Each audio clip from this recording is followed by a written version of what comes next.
شحال من شاب في المغرب كيحلم بمستقبل زوين، ولكن الواقع صعيب. الخدمة قليلة، الحياة غالية، والأمل كيضعف. اليوم خرجوا شبابنا باش يرفعوا صوتهم ويطالبوا بحقوقهم، التعليم، الشغل والحياة الكريمة. شوارع المغرب عمرات بالحلم ديالهم وبالشجاعة ديالهم باش يوصلوا رسالة واضحة. بغينا بلاد فيها الحق والكرامة لكل واحد فينا.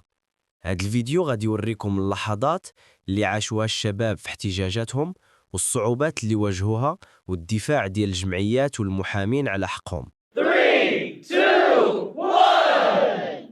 البارح شوارع المغرب عمرات بالمطالبة بالحقوق ديال الشباب، لكن مع الأسف بزاف ديال الشباب تم اعتقالهم في مدن مختلفة.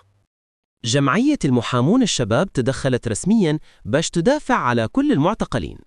لحظات الحرية، الابتسامات رغم كل شيء، صوت العدالة وصل لكل مدينة.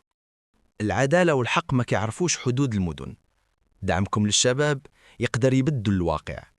الحرية للشباب.